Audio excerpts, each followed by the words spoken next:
Don't just live for tomorrow, or just live in yesterday. Just be glad for all you have that's in today. Hey everyone, Connie here, and welcome to my blind reaction to Barakamon Episode 2.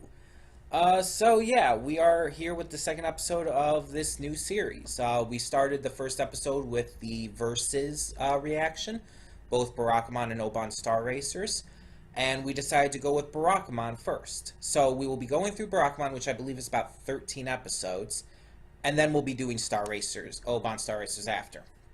So, the first episode of Barakamon, we're introduced to our main character. I do not know his name yet, but he is a struggling calligrapher who's just trying to kind of make it big, but he's trying to stick to the classic style, which many are seeing as being, too classic.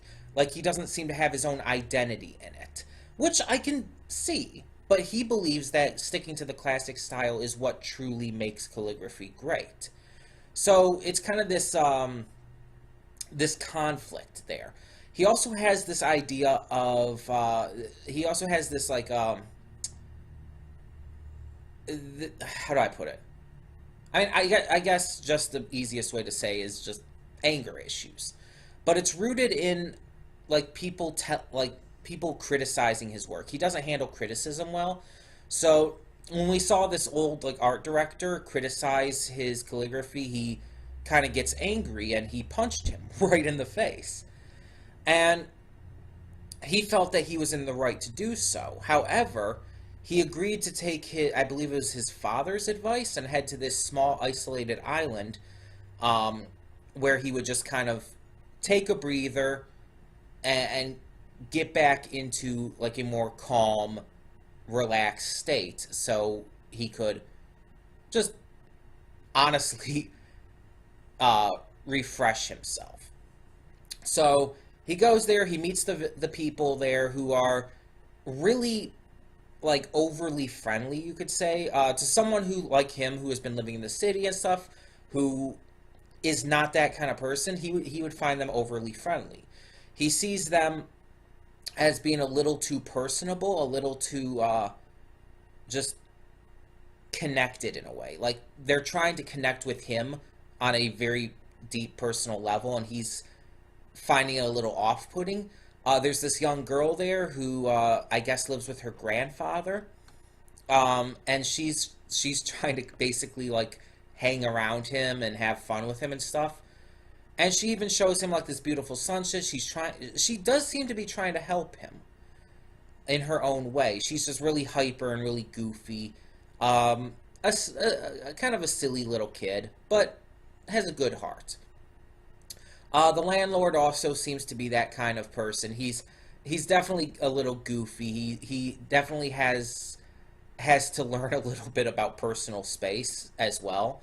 But he definitely has a good heart, and he is trying to help as well. We see that all of these villagers and stuff come to help our main character unpack and get everything inside the house and all, which is extremely awesome and nice, and that kind of thing is definitely welcome. I remember when I was living in Georgia for a while, when we first got there, our neighbors actually came up and asked if they could help bring stuff in. And yeah, I remember that vividly. And even when we were packing and bringing stuff out, when we were moving away from Georgia, coming back up to Michigan, they offered to help then, too. So I've definitely been in that kind of situation. Now, at the end, we also saw our main character.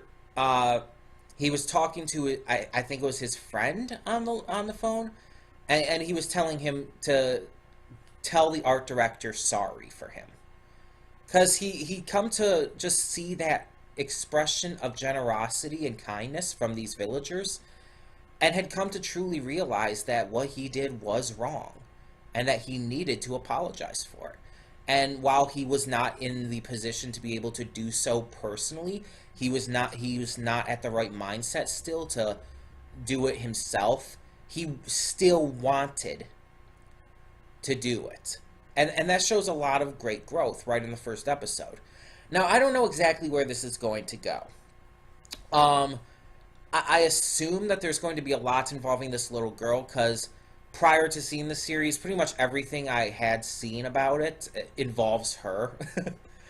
So I think she's probably going to be a main focus here, and is going to be kind of the big factor in his growth and just overall change as the series progresses. Um, but yeah, I do have one question. And what is the title supposed to mean? Like, does Barakamon mean something? Is it some kind of Japanese character or phrase or something that is related to this kind of stuff? I don't think they mentioned it one way or the other in episode one, so I honestly have no idea. Um, if it's important to the story at all, if they're gonna like reveal that at some point, do not tell me in the comments below. But if it's just like some word that like somehow relates to the story but isn't actually part of it, like isn't like some kind of big reveal in the story, you can tell me. Sort of like how with Baccano. In Baccano, the term Baccano is, I believe it's Italian, and it's basically, I believe it's like the sound a gun makes or something like that, something similar like that, and it doesn't really relate to the story at all. Like, you don't have to, you can know what the title stands for before you watch the series. So, yeah. Um, Either way, I am excited to see more of this. I did really enjoy the first episode. It kind of gave me a few Usagi Drop vibes, but a little different too, because with Usagi Drop, our main character in that, he was definitely not as violently angry. He was just kind of, I wouldn't even say more of a loner. He just kind of did his own thing and was kind of apathetic towards it at first, but he definitely had a caring side and was willing to take care of the girl in that, like, exceedingly quickly and without really second thought. This time, it seems, again, this girl has her grandfather, so I doubt it's going to be one of those situations where our main character has to adopt her, but I think she's just going to hang around him a lot. So it's going to kind of have the same kind of dynamic to it. Um, but I think their relationship is going to be massively important to the core idea of the story, which is why I get those Usagi Drop vibes. Or even something like Sweetness and Lightning, where once again the father-daughter dynamic in that one was massively important to the core messages and themes of the anime. So yeah, I'm excited to see where this goes. I really hope to love this. I've heard great things about this series, so let's get on with episode 2. When the screen fades to black, pause this redirect and go to the description below. Follow the link to the reaction, and after you watch it, come back here to the redirect and resume play. Because after it fades to black, then it fades back in, everything from that point forward will be my afterthoughts, and will contain spoilers to the episode. So that being said, thank you so much for tuning in, and I will see you at the reaction. Okay, and we are back, and we will begin with spoilers in 3, 2, 1, now. Okay, so this episode features our main character overworking himself. He's trying way too hard to just be someone else. He's not embracing what truly makes his calligraphy great when it is great. He's trying too hard, and he's saying like, "Oh, that wasn't really my style," but it kind of was because it was so genuine and authentic. And I kind of think that might be where this is going. See, every time he gets this big inspiration from the villagers, it causes him to create his best work. But he's not realizing that yet. But either way, he gets overworked here and has to end up going to the hospital.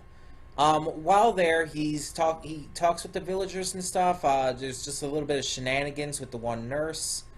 And it's harmless, a lot of harmless fun.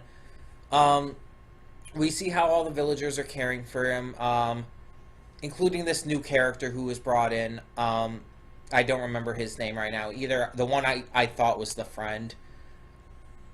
But we're starting to get more with the characters, like outside of just him and the girl. We also just have a little fun with this like ghost that appears. But there really isn't a lot to just talk about that I haven't like already given my thoughts on just by watching the episode. It was fun, it was cute, but I think the big thing to take from this episode is, yeah, he was overworking himself. He needs to slow down. He needs to rest. He needs to make sure he's eating. He needs to make sure he's hydrated. He needs to make sure that he gets some fresh air every now and then. And if he can do that, he'll be fine. But he needs to make sure he does do that. So yeah, I really did enjoy this episode. It was fun. It was funny. It was silly and goofy, and I enjoyed the deeper look into some of these villagers. So yeah, I did really enjoy this. I really wish there was more to say on this. Like, I really wish I could think of just more to talk about. But it's one of those shows that is just like really simple in what it's giving us, and there's just not a lot to actually discuss with it all. But if there's anything you do want to hear me mention, anything you would like me to expand upon or whatever, please tell me in the comments below. And if you have any comments, questions, or anything else in general, leave those down there as well. Thank you so much for tuning in, though. And for now, I'm Connie, and I'm signing off. See you all next time. And though you've come through many obstacles, shed tears along the way, you're still standing, live, love, laugh.